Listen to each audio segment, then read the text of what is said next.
Shikuestror, ju përshëndesim rikthyer sërish në TikTok, ku do ndalemi edhe ditën e sotme, tashmë tek zhvillimet e fundit, protestat në vendin tonë, por edhe të se çka po ndodh tashmë me Zvërnecin, dhe kam të ftuar ditën e sotme për diskutuar mbi këto zhvillime Bler Vakën. Bler, të përshëndes kënaqësia. Përshëndetje, kënaqësia ime. Atëherë Bler, për ta nisur me atë çka po ndodh tashmë në vendin tonë, protestat, do doja të pyesja nëse ti ke marrë pjesë në këto protesta dhe si po i sheh tashmë këto zhvillime. Protestat gjithmonë në pamjen e jashtme duken si një diçka pozitive që ushtrojnë presion ndaj pushtetit dhe ndaj politikës që përmirësohet, por ka edhe efektet e veta negative në saj të mënyrës se si zhvillohen edhe të boshtit qendror që i udhëheq ato. Protestat gjën më pozitive që kanë është që kanë zgjuar në përgjithësi popullin shqiptar, kanë sensibilizuar edhe duket si një bashkim i të gjitha grupimeve të ndryshme. Në këto protesta janë duke u bërë pjesë aktive të gjitha kategoritë e njerëzve, të gjithë kanë diçka për të protestuar dhe shkojnë aty, të gjithë i kanë mërzitur diçka, por siç e kam thënë edhe në një nga fjalimet e mia si antari i departamentit të Brain Gain, në një fjalim që njeriu më i urryer dhe më i pa dëshiruar politikisht është ai që po lakohet sot për të dhënë ndërheqje, edhe pavarësisht se shqiptarët vitin e kaluar e votbesuan ndoshta, mund të themi, por edhe nuk e votbesuan ata, por sistemi ishte i tillë i kapur, siç normalisht pranohet nga shumë analiza edhe të pa anshme, domethënë politikisht, por populli ka arritur të zgjohet edhe në një farë forme ta vrasi frikën. E qartë, Bler, nga ana tjetër, se i përket këtyre protestave tashmë që po zhvillohen, e cila nisi pikërisht me atë çka ndodhi në Zvërnec, nga ana tjetër kemi pasur dhe kryeministri, nga reagime nga vetë kryeministri i Shqipërisë Edi Rama, si i ke parë? Kryeministri mendoj që është në habitatin e vet. Mu nuk më habit asgjë nga ai po vazhdon të bëj atë që ka bërë historikisht, domethënë, prej kur i ka hyrë jetës aktive politike si kryetar bashkiak, nuk ka asnjë gjë të re nga kryeministri. Ai po përpiqet që ta kthejë këtë protestë në bumerang negativ për protestuesit dhe në bumerang pozitiv për veten e tij. Gjithçka ajo çfarë bën ai është brenda kornizës kryeministrit, nuk ka ndryshuar asgjë. Shqiptarët nuk është se po e njohin sot, por shqiptarët ndoshta kanë gjetur sot motivin për të reaguar ndaj tij. Për shembull, dje më kontaktoi një miku im dhe më tha, shiko Bler, unë jam duke shkuar nga Durrësi në drejtim protestës Vetikatri. Asnjëri nga ne nuk jemi prej protestuesve dhe nuk marrim vesh shumë nga këto gjëra, por boll është boll, tha, kështu që i ka ardhur momenti për të thënë boll. Nuk mund të flasim me shifra ose me përgjithësi, a janë gjysma apo nuk janë, por nga opinioni im dhe nga ajo çfarë shoh unë dhe çfarë kam konstatuar unë është që ndoshta gjysma atyre protestuesve aty janë njerëz që kanë votbesuar njerëzit e Ramës në zgjedhjet e kaluar. Jo për shkak të simpatisë ndaj regjimit të tij, por sistemi i tillë që duhet ta pranojmë dhe duhet ta themi, sistemi patronazhist që përpiqet që t'i joshi edhe t'ja u zgjidhë hallet 30 ditë para zgjedhjeve njerëzve, i ka bërë që të votojnë indirekt Ramën, ose edhe ata të cilët kanë menduar që nuk po votojnë Ramën, duke qëndruar në shtëpi e kanë votuar Ramën, edhe ata të cilët kanë votuar partitë e vogla, që realisht dije që nuk do të arrinin të kalonin pragun edhe ta kthenin në një përfitim, kanë votuar Ramën. Kështu që në një farë forme është pak po sigur që gjysma, diçka më pak, diçka më shumë, në një farë forme vitin e kaluar kanë votë besuar Ramën. Për të mos thënë që ka edhe një pakicë prej atyre që kanë dalur hapur dhe kanë shprehur që e kanë votuar Ramën, janë edhe njerëz publik që kanë treguar që e kanë votuar sistemin e Ramës vitin e kaluar dhe tani duan t'i thonë boll. Kjo është pak a shumë korniza e kësaj proteste. Po të shikosh nga jashtë këto duken si gjë pozitive, po pjesa negative është se si do shkoj më tej. Për të bërë një parashikim se si do shkoj, është e vështirë deri diku, por jo dhe aq. Nëse nuk arrim që gjithë këtë uragan protestash ta instrumentalizojnë nëpërmjet opozitës kryesore në këtë vend, dhe të gjejnë mënyrën se si të bëjnë një bashkëpunim me opozitën zyrtare, atë reale, edhe të madhen, edhe atë që pavarësisht se disa prej protestuesve hedhin shashka dhe hedhin sulme edhe ndaj opozitës duke e quajtur si pjesë të sistemit, në qoftë se nuk e gjejnë gjuhën e përbashkët me këtë opozitë që është e institucionalizuar, atëherë protesta do shkojë në bumerang negativ për shqiptarët. Eshard Bler, se i përket këtyre zhvillimeve dhe protestave, cili ka qenë ndërkaqe dhe reagimi i opozitës dhe qëndrimi që e ka mbajtur deri më tani?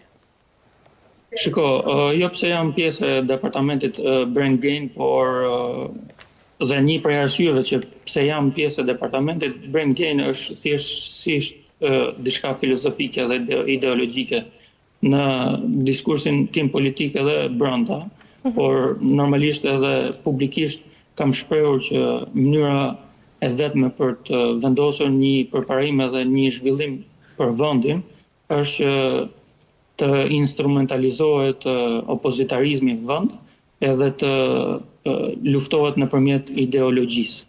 Pavarësisht se të gjithë njerëzit aty që dalin i bëjnë disa edhe llogari të jetës tyre, vështirësive që po hasin, edhe kanë një dell dhe një vulkan shpërthimi për shkak të shumë pamundësive që nuk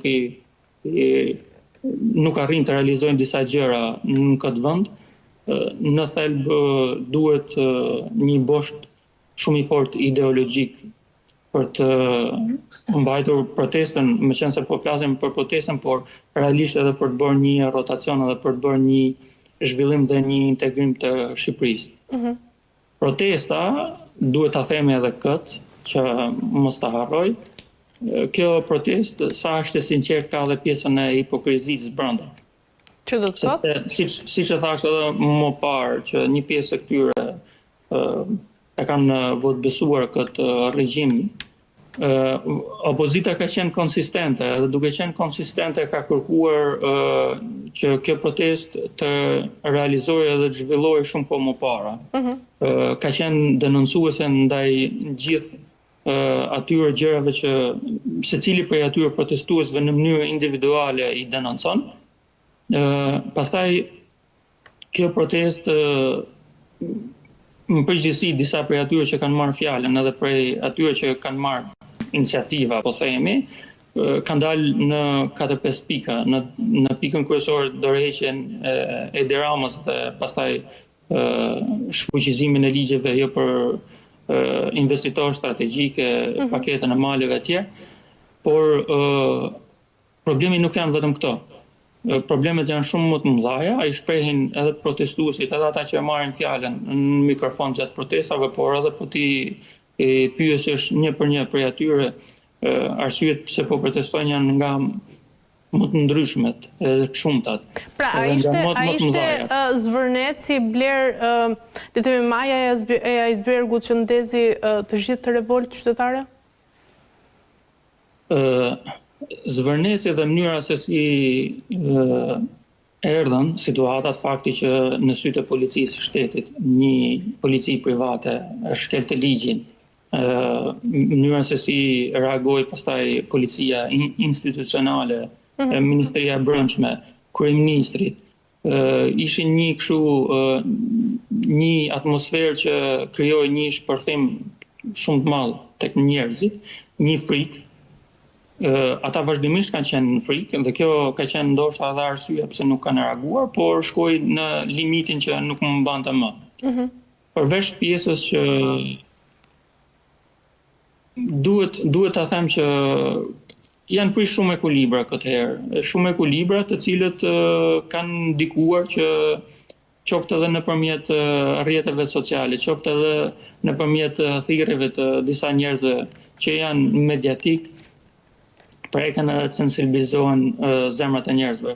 Pastaj pjesa që të rinj që janë bërë pjesë e protestave, do çonte në këtë rezultat, sepse të rinjt japin eufori, japin zjarr, japin energji, edhe kjo i bashkon të rinjt. Pastaj në momentin që të gjitha grupmoshat e shohin pjesën më vitale që po reagon, i shkon në mbështetje. Në protesta, si asnjëherë më parë, kemi edhe fëmijë, kanë gjetur mënyrën se si të argëtojnë aty tek sheshi, metaforikisht për treguar që kjo është edhe Shqipëria jonë, sheshi jonë, e meritojmë këtë jetë. Janë shumë ngjarje që kanë rrjedhë fakti që shumë aksidente, shumë jetë fëmijësh që po humbasin për shkak të neglizhencës pushtetit. Janë bërë shumë, edhe si duket u derdh kupa. Bler, ndërkaq ti je pro apo kundër këtij investimi që do të bëhet në Zvërnec? Për qenë përfundimisht pro apo kundër duhet jesh në dijeni të gjithçkaje çfarë do ndodhi edhe të projekteve. Vetë qeveria edhe një prej arsyeve për shembull që nuk pa arrin sado që përpiqet që t'i shuaj me ato sarkazmat ose ironit ose talljet me protestues, nuk pa arrin t'i shuaj sepse është e mjegullt. Edhe duke qenë e mjegullt, se çfarë do investohet, kush është investitor, pavarësisht se kanë dalë disa emra, në fund po na dalin ata që kanë marrë leje ndërtimi. Kryeministri tha nuk është dhënë asnjë leje punimi e ndërtimi, ndërkohë që dolën që ishin dhënë leje. Edhe ishin dhënë leje për emra që njihen që janë afër pushtetit, domethënë. Edhe kjo të bën që të jesh skeptik edhe ndoshta që jesh kundër, duke e parë nga fakti mjegullës që e shoqëron atë. Por investimet pavarësisht në zonat mbrojtura, unë jam për qenë realist, unë jam pro investimeve të planifikuara mirë, të mos e dëmtojnë natyrën.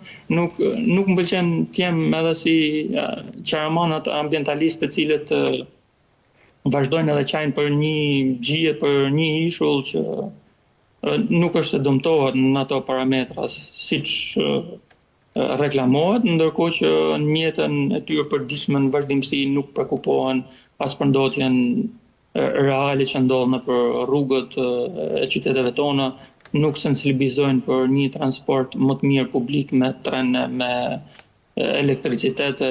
Domethënë ka një farë hipokrizie shoqërore, shpeshherë këto shoqëron nga agenda caktuara, qoftë agenda ekonomike, qoftë agenda me prapavi politike. Njerëzit duhet jenë më të sinqertë, edhe prandaj theksova pak që edhe tek kjo proteste ka pjesën e vet hipokrizisht.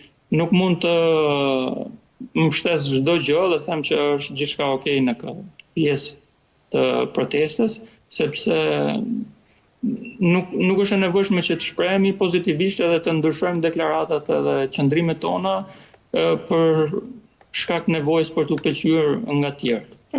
Në fakt, Bler, sa i përket këtyre zhvillimeve të fundit ka pasur edhe një tjetër përplasje mes kryeministrit shqiptar, por edhe Iranit, cilën e akuzoi se ishte pjesë organizatore e këtyre protestave. Si është? Të thash, kryeministri është në habitatin edhe në kornizën e vet. Ai do bëjë çdo përpjekje të kapet kudo, të nguli një gosht diku edhe të shpresoj që duke u kapur tek ajo gosht do shpëtoj nga rënja në humner. Goshta, ngul gosht këtu, ngul gosht aty, deri tani ja ka dalë, domethënë është brenda stilit edhe natyrës së tij. Këto deklarata përpiqet që gjej miq agenda qoftë brenda dhe qoftë jashtë vendit që në një farë forme të zbrapsen nga përpjekja mediatike ose edhe përpjekja e njerëzve publik brenda dhe jashtë vendit që mos ta vënë konsistent në sulm ose në kërkim llogarie në thojza, e bën për këtë arsye, sepse duke gjetur armiq, qoftë real, qoftë imagjinar, do sensibilizoj njerëz që t'i afrohen atij, kështu që është në këtë përpjekje. Megjithatë, ekziston mundësia, nuk duhet parë vetëm negativisht, duhet parë edhe pozitivisht ndoshta, nëse ka një ndërhyrje, por me sa duket edhe rrjetet sociale, edhe njerëz me shumë shikueshmëri në botën virtuale po bën një farë ndërhyrje brenda sistemit. Domethënë Facebooku për llogaritë vet, edhe rrjetet sociale, TikToku, ato nëpër algoritme, dhe njerëzit që kanë shumë shikueshmëri për të sensibilizuar më shumë. Por kjo ndihmon protestën, nuk diskutohet, por nëse nuk kanalizohet në mënyrën e duhur institucionale dhe përtej propagandës shumë agjendave, do jemi të humbur në këto protesta. Nëse atëherë arrijmë që protestuesit edhe të gjithë faktorët bashkohen drejt një qëllimi kryesor, dhe qëllimi kryesor dhe që do realizonte gjithçka çfarë kërkon kjo protestë, do të ishte arritja një qeverie paraprogratitore për zgjedhje të lira dhe demokratike, zgjedhje të cilat para se të shkojnë njerëzit në votime të arrijnë të çmontojnë gjithë sistemin edhe të propagandës, edhe të patronazhimit, edhe të ndërhyrjes tek vullneti i njerëzve. Nëse nuk bëhet kjo, atëherë kjo protestë vetëm do betonoj sistemin e keq, edhe shumë të keq që është ndërtuar në këto vite. Unë bëj shpeshherë një krahasim dhe sjell protestat e armëve kimike si argument për treguar që protestat që nuk kanë prapavi të qartë politike dhe të instrumentalizuar nëpërmjet opozitës kryesore, ato proteste janë destinuar të shërbejnë regjimit. Për këtë kam bërë një shkrim si antar i departamentit të Brengen që është publikuar në dhjetor të 2025-s dhe kam treguar disa prej shteteve të Europës ish-komuniste, të cilët kanë pasur vazhdimisht opozit brenda vendeve të tyre, por kanë pasur opozit nëpërmjet kryesisht të organizuar nëpërmjet OJF-ve, OJQ-ve. Dhe ato e kanë humbur çdo betejë demokratike, këto vende kanë humbur çdo betejë demokratike, për sa kohë OJF-t dhe OJQ-t kanë qenë zëri kryesor opozitar në vend. Në momentin që populli i këtyre vendeve ka arritur që të instrumentalizojë dhe ta institucionalizojë opozitën e vet, ka arritur sukses dhe ka arritur demokratizimin edhe reforma zhvillimi që e kanë shquar drejt Bashkimit Evropian. Kështu që në këtë pikë duhet të ndalojmë. Më vjen çudi shumë që intelektualët edhe njerëzit e medias e kanë prekur shumë pak këtë pjesë, ose nuk e kanë prekur as pak, por ky është realiteti. Po, por të mos harrojmë Bler që kjo është një protestë qytetare tashmë. Protesta qytetare, po të gjithë një mendësi politike, pro ose kundër, dhe duke qenë protestë qytetare, vetë qytetarët duhet të shkojnë deri në lartësinë e duhur, edhe të dinë edhe të reagojnë, edhe të dinë të kërkojnë mbështetje, por edhe të dinë kujt t'i japin mbështetje. Për shembull, një formë shumë ideale se si mund zhvillohet protesta nëntarme, është që të gjithë zërat e qytetarëve të arrijnë edhe të kërkojnë një bashkim të gjithë faktorëve opozitar. Ndërkohë që është kërkuar vetëm bashkim adetar, flamur, këto janë histori tifozligu futbolli, njerëzit bashkohen shumë më lehtë në futboll. Ideja është që të bashkohen në një mendësi politike. Kush është mendësia politike? Se çfarë do të ndodhte Bler nëse do të bashkohesh në një mendësi politike? Çfarë do të ndodhte Bler nëse do të bashkohesh në një mendësi politike? Ata mund të kenë gjyrimet e tyre politike, partijake, po mendësia politike kryesore është heqja dhe çarrënjosja e këtij regjimi që e manipulon votën. Po, por mos harrojmë që aty në protestë mund të ketë persona të cilët kanë votuar kryeministrin aktual, por kanë votuar edhe opozita. Sa po të thash. Ideja është që ngjyrimet politike mund të jenë ndryshme, por mendimi politik është ta heqim ndërhyrjen tek vota ose të sillim një demokraci të brendshme popullore. Kush është demokracia e brendshme? Është që secili ta gjejë veten aty ku është, pa metodat e presionit ose joshjes. Atëherë, Bler, nga ana tjetër mendon se ka ndonjë procedurë që në këtë rast pra është përshpejtuar për shkak të profilit të investitorit? Të gjithë profilet me buxhete të larta investimi janë preferuar të pushtetit. Nuk është bërë as një gjë e jashtëzakonshme, nuk e di pse duan ta paraqesin sikur janë shkelur procedurat ose vazhdimisht në Shqipëri, në momentin që është një investitor, domethënë ata që i kërkon pak gjërat më me nxitim edhe më shpejt edhe ka buxhet lart, është i preferuar sistemit. Kështu që nuk përpjekja për ta paraqitur si një profil që vjen nga Amerika, nga perëndimi, edhe kemi shkelur procedurat është thjesht për të hedhur i syve qoftë medias, publikut apo edhe faktorëve ndryshëm partijak ose politik që po na e kërkojnë këta dhe i kemi bërë thjesht për si një formë presioni, por siç thash në momentin që bëhet fjalë për buxhetet larta dhe investime, domethënë se procedurat kanë qenë gjithmonë në përshpejtim. Çfarë sinjali jep fakti, Bler, që SPAK po heton një projekt tashmë që qeveria e konsideron si një model zhvillimi strategjik? SPAK, për shkak të ndjeshmërisë, përpiqet që ta justifikojë. Tani SPAK, duhet pranojmë që është bërë edhe një faktor tjetër politik dhe përpiqet që të jetë korrekt politikisht, edhe për publikun, edhe për të justifikuar vetveten.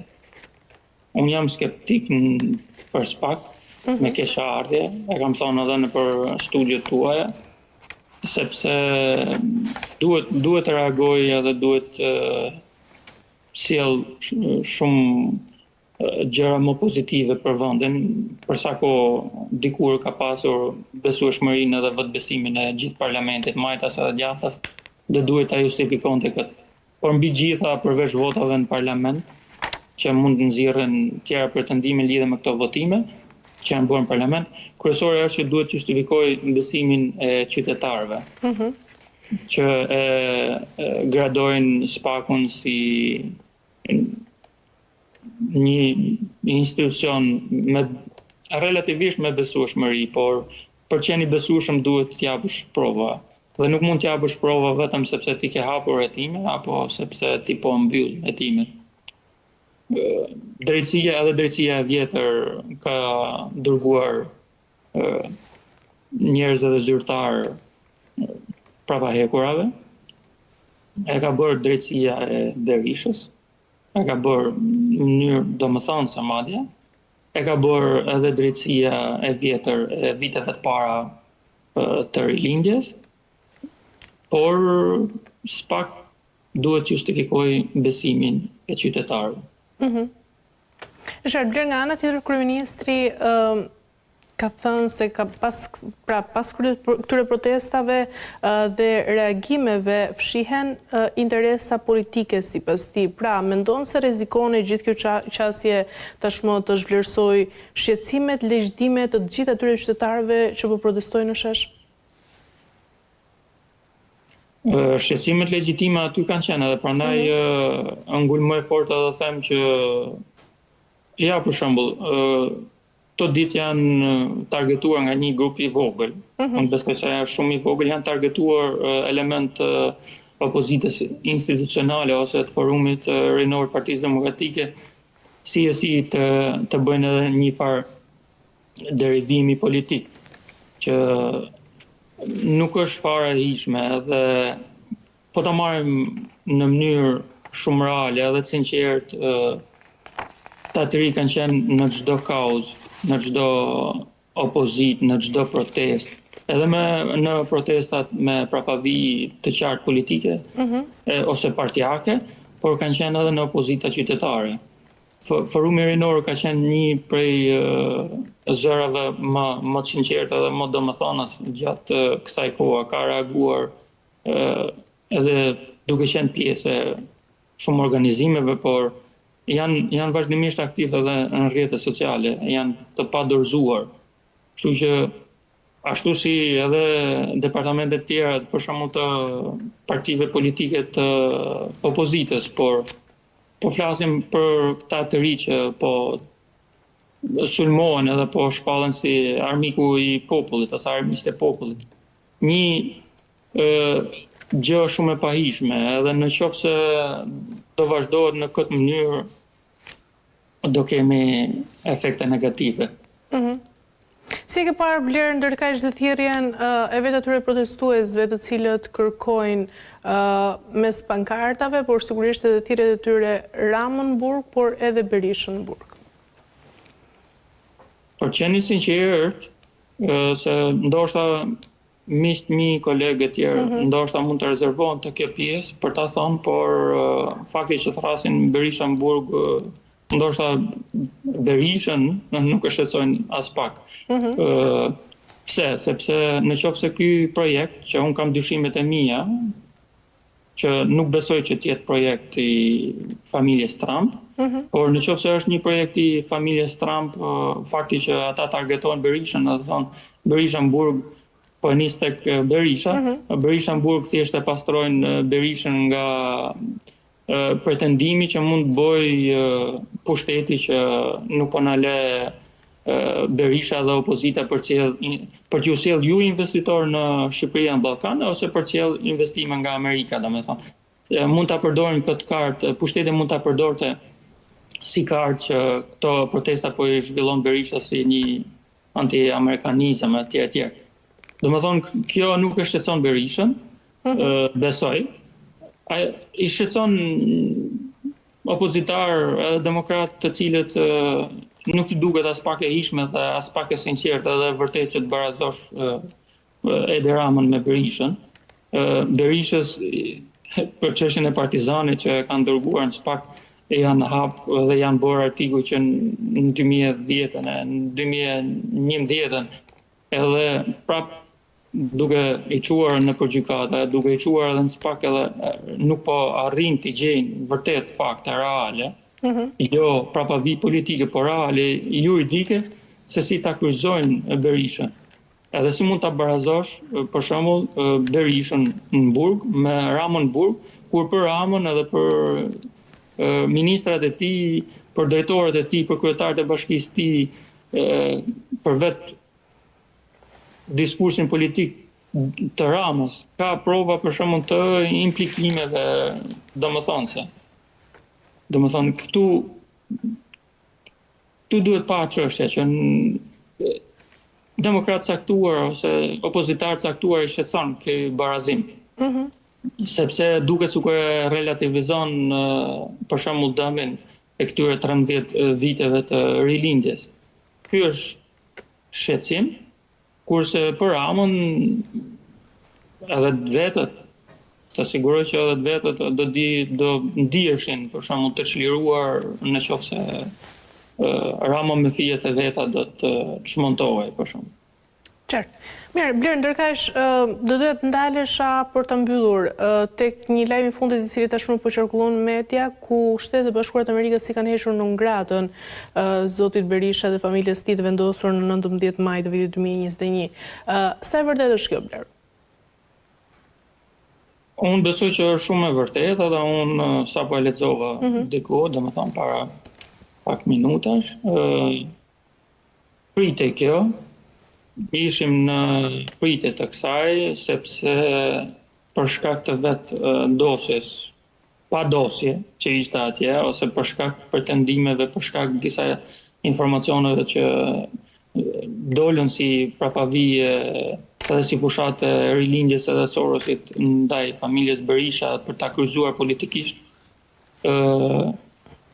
Për shkak këtyre gjërave dije që në momentin që ka një kundër reagim, administrata amerikane është e tillë që vërtet ka burokraci, por t'jep edhe zgjidhje.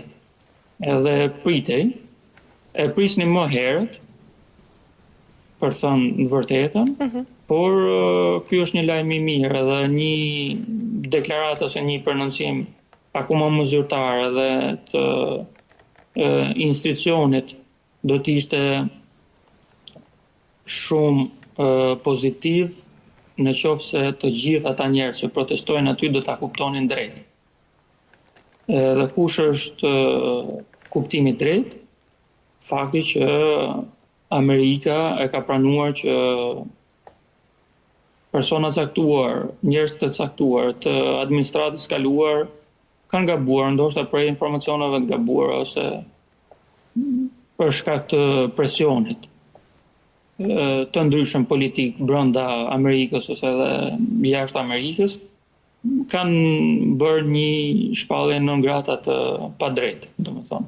E qartë. Si duket e kanë vendosur në peshore me gjithçka çfarë po ndodh, dhe ndoshta burokracia atje ndoshta ka planifikuar që ta bënte ndoshta edhe në një hap tjetër, por ky është nëse ka një deklaratë akoma më zyrtare, sepse e pash lajmin, do ishte një lajm shumë i mirë edhe do i jepte sinjale të gjithë atyre që janë në për protesta dhe që po thrasin për protesta, për t'i adresuar problemet në vendin e duhur edhe për të kërkuar mbështetjen në vendin e duhur. Shpresoj shumë që ndërgjegjja qytetare dhe popullore të shkojë në